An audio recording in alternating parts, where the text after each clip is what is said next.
तो आज हम डिस्कस करने जा रहे हैं कॉम्बिनेशन ऑफ रेजिस्टेंसेस, मतलब इलेक्ट्रिक सर्किट में हम कितने तरीके से रेजिस्टेंसेस को कनेक्ट कर सकते हैं। तो बेटा इलेक्ट्रिक सर्किट में रेजिस्टेंसेस को कनेक्ट करने के दो तरीके। पहला जिसको हम बोलते हैं सीरीज कॉम्बिनेशन, या इसको आप बोलोगे कॉम्बिनेशन इन सीरीज। दूसरा जिसको हम बोलते हैं पैरेलल कॉम्बिनेशन, पैरेलल कॉम्बिनेशन, या आप इसी को शंट कॉम्बिनेशन भी कहते हैं। क्या बोलते हैं? Shunt combination. तो दो तरीके से हम एक सर्किट के अंदर रेजिस्टेंसेस को कनेक्ट कर सकते हैं। एक एक करके हम ये दोनों ही तरीके सीखेंगे कि भाई किस तरीके से सीरीज में कनेक्ट किया जाता है और किस तरीके से पैरेलल में कनेक्ट किया जाता है रेजिस्टेंसेस को। तो पहले हम पढ़ेंगे सीरीज कॉम्बिनेशन। देखो बेटा, मान लीजिए हमारे पास ये तीन रेजिस्टेंस, ये रेजिस्टेंस फर्स्ट है, मैं इसको R1 बोल देता हूं। ये रेजिस्टेंस सेकंड है, इसको R2 बोल देता हूं। और ये रेजिस्टेंस थर्ड है, इसको R3 बोल देता हूं। तो ये तीन रेजिस्टेंस हैं हमारे पास। अगर हम इन तीनों रेजिस्टेंस को एंड टू एंड एक रॉ में कनेक्ट करते हैं, अगर ये तीनों रेजिस्टेंसेस को एंड टू एंड एक रॉ में कनेक्ट करते हैं सेल या बैटरी के दो टर्मिनल के बीच में, तब ऐसे कॉम्बिनेशन को हम सीरीज कॉम्बिनेशन कहते हैं। तो what is series combination? If resistances are connected end to end in a row, then it is known as series combination. कि जब रेजिस्टेंसेस को एंड टू एंड एक रॉ में कनेक्ट करते हैं between two terminal of cell और battery, then it is known as series combination। बेटा यहां पे हमने सिर्फ तीन ही रेजिस्टेंस इस्तेमाल किए, यहां पे इनफाइनाइट रेजिस्टेंस हो सकते हैं। बेटे ये बैटरी है तीन सेल की, ये पहला सेल, उससे कनेक्ट अगला सेल, और उससे कनेक्ट अगला सेल। तो ये तीन सेल की बैटरी, एक पॉजिटिव टर्मिनल और ये नेगेटिव टर्मिनल। बेटा जैसे ही मैं करंट को स्विच ऑन करूंगा, ये स्विच है, तो करंट सर्किट में फ्लो करेगा और करंट की डायरेक्शन होगी from positive terminal to the negative terminal of cell और battery in the outer circuit. तो ये यहां पे करंट की डायरेक्शन होगी। तो सीरीज कॉम्बिनेशन में एक खास बात होती है बेटा कि सीरीज कॉम्बिनेशन में जितने भी रेजिस्टेंसेस कनेक्ट होते हैं सभी को करंट सेम मिलता है। यानी सीरीज कॉम्बिनेशन में सर्किट के अंदर हर एक पॉइंट पे करंट सेम रहता है, जो कि सर्किट का टोटल करंट होता है।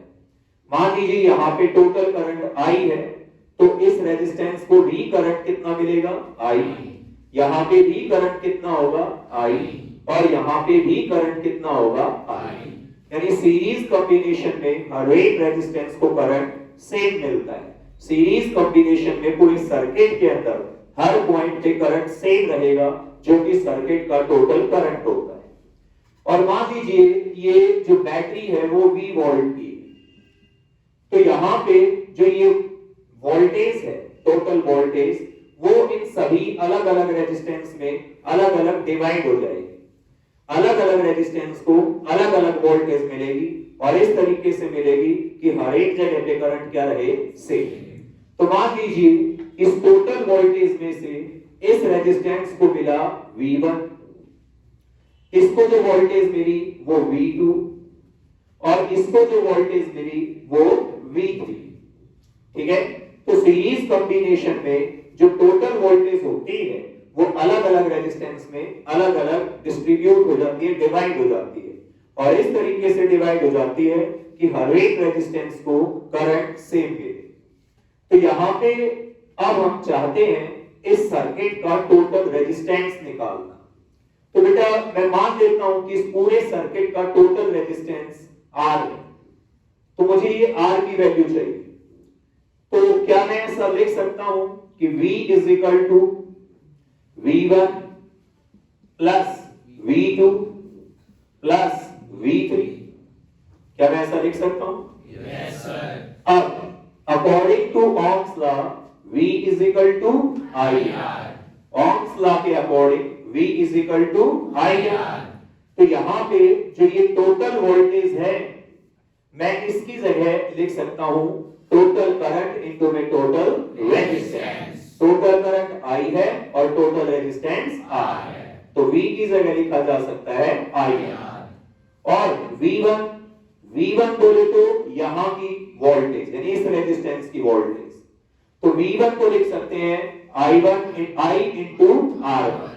तो V1 की जगह I इंटू R1 और V2 यानी कि यहां की वोल्टेज, तो यहां का करंट इंटू में यहां का रेजिस्टेंस IR2 और V3 यानी कि यहां की वोल्टेज, तो यहां का करंट इंटू में यहां का रेजिस्टेंस यानी कि IR2। अब यहां से जो ये I है वो कॉमन हो जाएगा और यहां बचेगा R1 plus R2 plus R3 और यहां पे ये IR।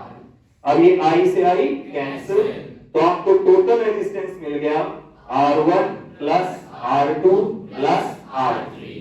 तो बेटा सीरीज कॉम्बिनेशन में टोटल रेजिस्टेंस कैलकुलेट करने का जो फॉर्मूला है वो ये है कि R is equal to R1 plus R2 plus R3 जितने भी आपने कनेक्ट किए। तो अगर आपको सीरीज कॉम्बिनेशन में टोटल रेजिस्टेंस चाहिए तो जितने भी रेजिस्टेंसेस आपने सीरीज में कनेक्ट किए हैं उन सभी को ऐड कर दीजिए, तो आपको सर्किट का टोटल रेजिस्टेंस मिल जाएगा। तो यहाँ पे ये बात तो आपको बिल्कुल क्लियर हो गई होगी कि जो टोटल रेजिस्टेंस आएगा वो इन रेजिस्टेंस में जो सबसे बड़ा है उससे भी ज्यादा आएगा, यानी सीरीज कॉम्बिनेशन में हमको रेजिस्टेंस ज्यादा मिलेगा और रेजिस्टेंस ज्यादा मिलेगा तो करंट हमको कम मिलेगा।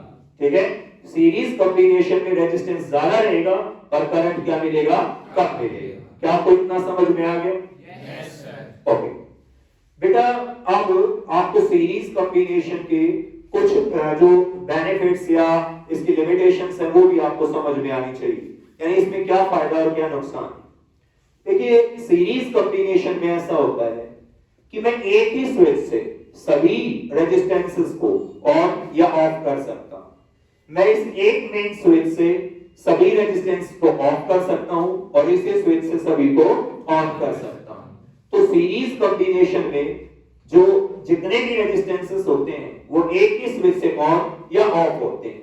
हम सब का अलग अलग स्विच नहीं लगा सकते, क्योंकि आपको पता है करंट हमेशा क्लोज लूप में फ्लो होता है और यहाँ पे एक ही क्लोज लूप है, तो यहाँ पे एक ही स्विच लगाया जा सकता है, उसी से ये सारे ऑन होंगे और उसी से सारे ऑफ होंगे। आप इनका अलग अलग स्विच नहीं लगा सकते। बेटा अगर किसी एक रेजिस्टेंस में भी फॉल्ट हो जाए तो सारे रेजिस्टेंस काम करना बंद कर दें। मान लीजिए किसी एक रेजिस्टेंस का भी फ्यूज उड़ जाए तो सर्किट ब्रेक हो गया, क्योंकि एक ही क्लोज लूप है वही ब्रेक हो गया, तो सभी में पूरे सर्किट से करंट गायब हो जाएगा और बाकी सब भी काम करना बंद कर देंगे। और यहाँ पे थोड़ा ये पहचानना भी, ये पता लगाना भी डिफिकल्ट होगा कि कौन से रेजिस्टेंस में फॉल्ट हुआ है, क्योंकि सब ने एक साथ काम करना बंद किया।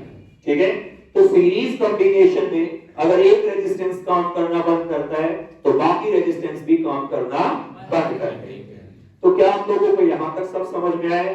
Yes, sir. अब एक एग्जांपल से हम इनको समझेंगे। मान लीजिए जो ये रेजिस्टेंस फर्स्ट है ये 2 ओम है और रेजिस्टेंस सेकंड जो है वो 3 ओम है और रेजिस्टेंस जो थर्ड है वो 6 ओम है और यहाँ पे जो टोटल वोल्टेज है मान लीजिए वो है 11 वोल्ट। 11 वोल्ट यहाँ पे टोटल वोल्टेज है। तो सबसे पहले हम यहां का टोटल रेजिस्टेंस कैलकुलेट करेंगे, यानी कि R। और आपको पता है सीरीज कॉम्बिनेशन में टोटल रेजिस्टेंस निकालने का फॉर्मूला है कि जितने भी रेजिस्टेंसेस सीरीज में कनेक्ट हैं सभी को ऐड कर दीजिए तो आपको सर्किट का टोटल रेजिस्टेंस मिल जाएगा। तो आप इन सभी को ऐड कर दीजिए, यानी कि R इक्वल होगा R1 plus R2 plus R3। तो यहां से 2 प्लस 3 प्लस 6, तो टोटल ये आ जाएगा आपका 11 ओम। तो इस सर्किट का टोटल रेजिस्टेंस 11 ओम है, और जो टोटल रेजिस्टेंस आया है वो इनमें जो सबसे बड़ा रेजिस्टेंस है उससे भी ज्यादा है। ठीक है, अब यहां पे हम इस सर्किट का टोटल करंट कैलकुलेट करें, तो टोटल करंट निकालने के लिए जैसे कि आपको पता है V इज टू आई, तो यहां से I आपको मिलेगा V बाय R। क्या मिलेगा? V by R। I आ जाएगा यहां से, ये R इधर आके डिवाइड में, तो I आ जाएगा V बाय R। तो आपको सर्किट का टोटल करंट चाहिए, तो total voltage divided by total resistance. अब टोटल वोल्टेज 11 वोल्ट है और टोटल रेजिस्टेंस 11 ओम है, तो यहाँ पे टोटल करंट आया 1 एम्पियर। इसका मतलब करंट आपको बहुत कम मिल रहा है और रेजिस्टेंस आपको ज्यादा मिल रहा है। तो सीरीज कॉम्बिनेशन में रेजिस्टेंस ज्यादा रहता है और करंट कम रहेगा। क्या आपको इतना सबको समझ में आया है? तो ये था बेटा सीरीज कॉम्बिनेशन।